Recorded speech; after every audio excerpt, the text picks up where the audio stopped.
Chelsea fans, we need to have a discussion because Enzo Fernandez's stats at this moment in time on impacting winning, absolutely pathetic. I am Enzo's biggest fan. I love the player. I think he's amazing. But these numbers are worse than I thought. Furthermore, we need to talk about Arne Slot. Listen, Baldy, the reality is you're not going to play these mind games with my Baldy, Enzo Maresca. I do not like the stuff that's coming out of his mouth because it is absolutely trying to put the pressure on us and make us seem like we're better than we really are. Under no circumstances is that happening. Further, we need to talk about Liverpool versus Chelsea, the match preview. We've got the press conference quotes and we will look forward to the game because it is going to be massive. This is an opportunity for Chelsea to make a statement. Wolves away, we didn't win in a long time. We went there, we did the job. Bournemouth, bogey ground, went there, did the job. West Ham, went there, absolutely did a job. Now it's time, Chelsea, to scalp a top 6 side away from home. It has been too long, as Chris Tucker would say in rush hour. So now I need all of you lot to help out here. So hit the like button. 1,000 likes goes a long way. And trust me, the week I've had, genuinely, you lot have been getting content, and I don't know how I've been creating it. I've been exhausted, but I've still been consistent.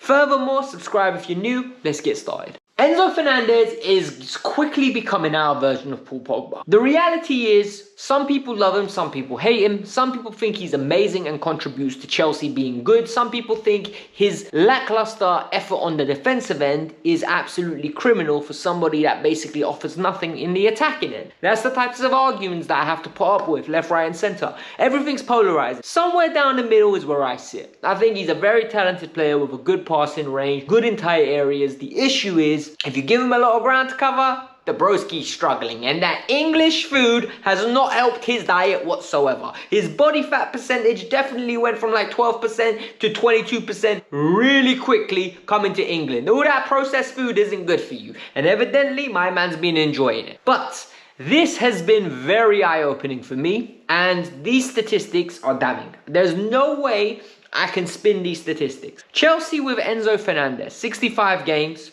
21 wins, 19 losses, 19 draws, 25 losses. 32% win rate. That is pathetic. That's not Chelsea level, right? We'll be honest. With him in the team, if Chelsea are winning 33% of games, that's just not good enough, man. We are a mid-table team. And when I say mid-table, I don't even mean 6th. I mean 10th. When he's out the team, smaller sample size, massively smaller. 19 games, 16 wins, 1 draw, 2 losses. What does this tell me? This tells me that Enzo Fernandez not in the team last year, we were winning a lot more because Pochettino's tactics suited it. However, he's had 3 managers. He's had 4 managers now. He's had Potter, Lampard, Poch, and Maresca. Why is this not correlated? And I'll explain to you why. A lot of these losses came under Frank Lampard, and we weren't doing very well at the time. Genuinely, the season was written off. Players were on holiday. He was playing well. Everyone else around him was playing bad. That's just the truth. Under Graham Potter, we weren't doing well in the league. We done all right in the cups, and it was implicated. Last year, he was playing with a hernia and the team was losing. The first half of the season that we had was beyond pathetic, and he contributed to that. So I can't even take the blame away from him. All I'm going to say is the next 35 games are intact. As long as he's fit and playing, this statistic should be going up. That 33% will become above 50% if Chelsea are to have a good season. So we need to be objective and let time do its thing. But at this moment in time, I can't defend it. 33% win rate after 65 games is actually pathetic. And when you come out of the team, Chelsea win 16 out of the 19, bro. I can't defend you there. I'm sorry, Enzo. I really like you, but I can't. Arne Slot, Slotterman, out here talking absolute nonsense, right? And I love when managers do this because all of a sudden, he's playing against Chelsea and he wants to pay us the respect. And the first thing he said is, we are a threat against that top 3. I can say that. You can't say that, big man. I don't want you to say that. I said, I believe we can sneak into 3rd place. He's out here basically saying we are a direct threat. He is trying to play mind games and I don't like it. Furthermore, he said the second half of last season was so successful, it was obvious that we were going to get good. We've got great players. We've got a good manager that's come in as well. And all of a sudden now, he knows that we were going to always be this good. I don't believe it. I genuinely believe now everyone is changing their tunes because the results have turned in our favour. People always love to do this, and it really infuriates me because what I don't like about it is when we were bad and I was saying we're actually better than we're showing, what's happening here is the manager's tactics aren't as good as you want it to be, and more importantly, we've got a lot of injuries. Everyone was telling me you're deluded, you're a brown envelope, you're somebody that just wants things to be good, so you're delusional. Then things become true and everyone's like, yeah, it was obvious. When was it obvious? Genuinely, none of you told me it was obvious at that point. Why is it I have to go to extreme levels to defend it because you lot don't see it, and I get called an extremist, but when those things come to fruition, no one gives me my flowers. I want the flowers. Tell me I was right. Now we need to talk about the press conference, because the press conference here, it was actually very interesting. And Enzo Maresca for Chelsea versus Liverpool, or Liverpool versus Chelsea, a game at Anfield, was very interesting. He said, number one, no injury. Music to my ears. This is listening to Did You See What I Done by Jay Huss after you've had a few drinks at like 2 a.m. in the morning in a nightclub. You're absolutely turning up. For me, this is absolutely amazing. No injuries is phenomenal. He also said the only people out are the people suspended, and guess what? I'm happy with my squad. I believe we got a good squad. I've been sharing the minutes out to make sure that if anything like this arose, we were ready. And for me, this is a manager that takes accountability, a man that's forward thinking, and a man that is proactive. What more do you want from a manager? What a legend. What a beautiful, beautiful, beautiful manager. Genuinely communicates in a nice manner, proactive, and just honest. We have a good squad. None of this, we're not a good team. None of this, oh, it's a process. No, we have a good squad. I'm happy. What made me laugh was his tone on Reece James. He goes, oh, he's finally back. Yeah, he's been back. And the key word there is finally back. I know Enzo Maresca has been just as frustrated as the rest of us because Reece James is a player of this quality that when Enzo Maresca most probably got this job, his ideas for what this team could become was built around Reece James. He's that good.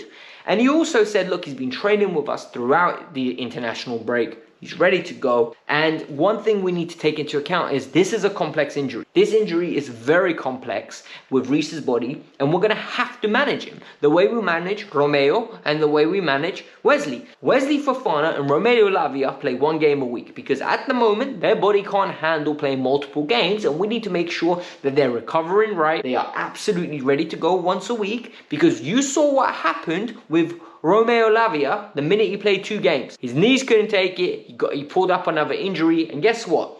It missed a few more weeks out of the game. So we'll just play him once a week and we'll just work off that. Furthermore, this is the key. With Reece, we need to make sure he's slowly integrated. He said, for now, it will be 1 game a week. I don't think it's a good idea to risk him against Liverpool. Personally, Reece boy, my friend, I need you to play in the Conference League. I need that low intensity. I need you to play those Conference League games. I need us to win. I just need more minutes under your belt. I need you to play 45 minutes, then Josh Achimpong comes on. Then I need you to play 60 minutes, then Josh Achimpong comes on. 75 minutes, then Josh Achimpong comes on. You're getting a gist here. And then, once you start building up to 90 minutes, hey, give him a little Premier League minutes.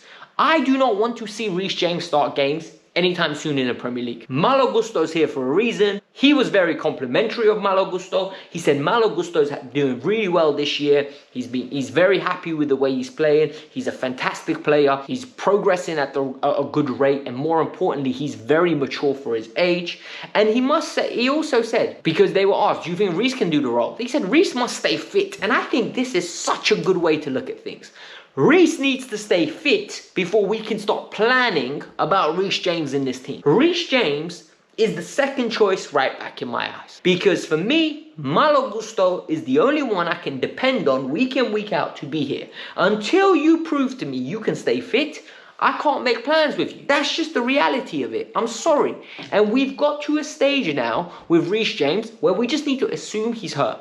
Genuinely, we need to assume he's not available. So once he's fit and ready to go, and we have confidence that he can play 90 minutes, then let's make all the plans, and then we understand we got our best right back. What I love more than anything is, once the English media, right, I don't know where you lot are watching this from, and I don't know what the media is like in your homeland. But the English sports media, once they get their story and once they get their teeth into it, yo, they don't let go, man. They're like a pit bull. The flavor of the month or the flavor of the season is not Reece James, is Ben Chilwell. Benny boy, basic Ben, absolutely crappy Ben, right? Why is Ben Chilwell not playing? Oh, is Ben Chilwell going to get an opportunity because Cucurella has been hurt? Is he in contention? No. The man's told you before, he will be in contention slowly. However, the plan is for him to leave. Renato Vega is ahead of him. What do you lot not understand?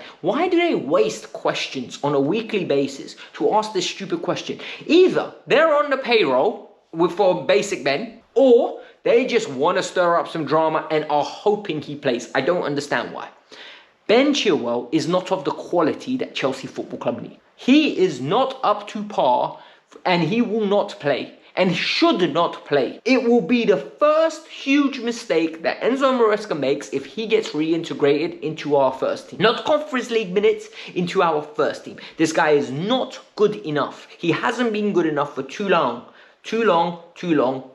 I'm sorry. Enzo Maresca quickly congratulated Thomas Tuchel. He said his opinion doesn't really matter because he's not the one making the selection, but it's a good manager. It's a good appointment. But what he spoke about is the fact that we've already lost an analyst to England, and it looks like Hilario, a former goalkeeper, has got an option to go work for England. And this is where it gets very interesting, because one thing he said for me, and it's how I view life, right? Look, you can't fight to keep someone that doesn't want to be here, and we don't hold people here against their will. This is very healthy. This is actually a very good way to look at things in life. If someone does not want to be with you, do not fight to keep them there, because what's the point? That person's mentally checked out. What you want to keep people that want to be with you and want to better you and want to develop you. So for me, the key integral thing here is if Hilario wants to go, he can go. But apparently there's no decision been made at the moment. So it's good news. It looks like Hilario might be staying. Now we need to talk about Liverpool and what we can expect from this game and preview the game, Liverpool versus Chelsea.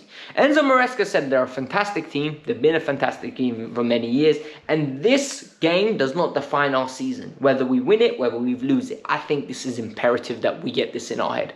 Even if we lose 5-0, I don't think it makes this season bad so far. We need to be very accepting of what this game might be. It might be a humbler, or it might be a statement win. I really hope it's not a humbler. I really hope it's not like a 5-0 drubbing where we are embarrassed. But sometimes stuff like this happens. What do I think is going to happen? I think Viega's going to start left back because Cucurella is out. I think Tussen's going to start centre half next to Levi Colwill. And I think that will improve our aerial ability. Liverpool have got the best aerial win percentage. We've got the 18th best, meaning second from bottom. I think with the introduction of Viega and the introduction of Tussen, that should help because the team gets taller and physically more imposing. I think in the midfield, there's a huge decision to make with Enzo Fernandez as well as Moises Caicedo. I think there will be no decision made. I think we're going to go with Enzo and we're going to go with Caicedo.